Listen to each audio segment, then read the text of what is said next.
ದೇವಪುರ ಗ್ರಾಮದಲ್ಲಿ ಮೊಹರಾಂ ಹಬ್ಬವನ್ನು ಹಿಂದೂ ಮುಸ್ಲಿಂ ಭಾವೈಕ್ಯತೆಯ ಸಂಕೇತವಾಗಿ ಸಾವಿರಾರು ಭಕ್ತರ ಸಮ್ಮುಖದಲ್ಲಿ ವಿಜೃಂಭಣೆಯಿಂದ ಆಚರಿಸಲಾಯಿತು. ಬೆಳಗಿನ ಜಾವ 4 ಗಂಟೆಗೆ ಶ್ರೀ ಹುಸೇನ್ ಬಾಷಾ ದೇವರ ಸವಾರಿ ದೇವರಗುಡಿಯಿಂದ ಶ್ರೀ ಸೈಯದ್ ಕಾಸಿಂ ದೇವರಗುಡಿಗೆ ತೆರಳಿ ಅಲ್ಲಿ ಮಳೆ, ಬೆಳೆ, ರಾಜಕೀಯ ಹಾಗೂ ಭಕ್ತರ ಕ್ಷೇಮ ಕುರಿತು ದೇವರ ಹೇಳಿಕೆ ನೀಡಲಾಯಿತು. ಬಳಿಕ ಶ್ರೀ ದೇವಿಗುಡಿ, ಪಾಚನಕಟ್ಟಿ ದರ್ಗಾ ಹಾಗೂ ಗ್ರಾಮದ ಪ್ರಮುಖ ಬೀದಿಗಳಲ್ಲಿ ಮೆರವಣಿಗೆ ನಡೆಸಿ ಭಕ್ತರಿಗೆ ಆಶೀರ್ವಾದ ನೀಡಲಾಯಿತು. ಈ ವೇಳೆ ಸುಕ್ಷೇತ್ರ ದೇವಪುರದ ಶ್ರೀ ಪರಮಪೂಜ್ಯ ರವಿ ಮುತ್ಯಾರವರು ದೇವರ ಕುದುರೆಯಾಗಿ ಸೇವೆ ಸಲ್ಲಿಸಿದರು. ಶ್ರೀ ಉಸ್ಮಾನ್ ಮುತ್ಯಾರವರು ಶ್ರೀ ಸೈಯದ್ ಕಾಸಿಂ ದೇವರ ಕುದುರೆಯಾಗಿ ಸೇವೆ ಸಲ್ಲಿಸಿದರು. ಮೊಹರಾಂ ಆಚರಣೆಯಲ್ಲಿ ಗ್ರಾಮಸ್ಥರು ಭಕ್ತಿ, ಶ್ರದ್ಧೆ ಮತ್ತು ಸೌಹಾರ್ದತೆಯಿಂದ ಭಾಗವಹಿಸಿ ಹಿಂದೂ ಮುಸ್ಲಿಂ ಐಕ್ಯತೆಯ ಸಂದೇಶವನ್ನು ಸಾರಿದರು.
ಪುಷ್ಯಕ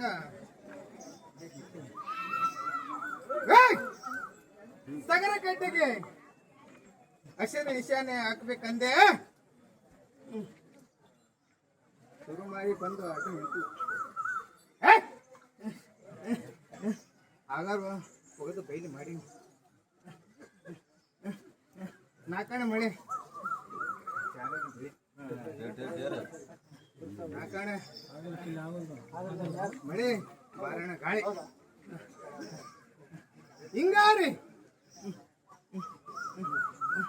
ದೇವ್ರ ಮ್ಯಾಗ ಭಯ ಭಕ್ತಿ ಇದ್ದವನ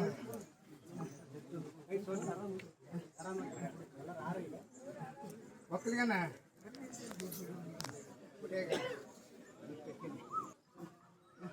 ತಾಮುಂದು ತಾಮುಂದಂತೆ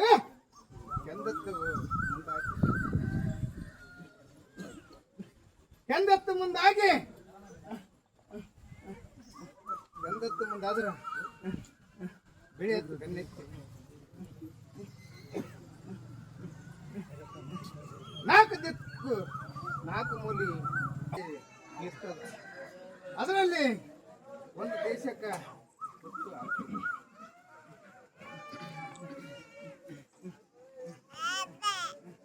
ಗಾಡಿ ಇಲ್ಲದ ಗಾಡಿ ಅಡಿ ತಪ್ತದ.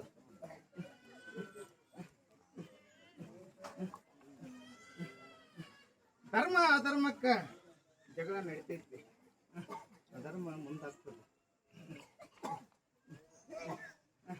ಆ ಊರಾಗ ಆ ದೇವ್ರನ್ನ ಶಾಂತಿ ಮಾಡ್ರಿ, ಇಲ್ಲಾಂದ್ರ ಭಾಳ ತೊಂದರೆ ಆಗ್ತದ ಮುಂದೆ.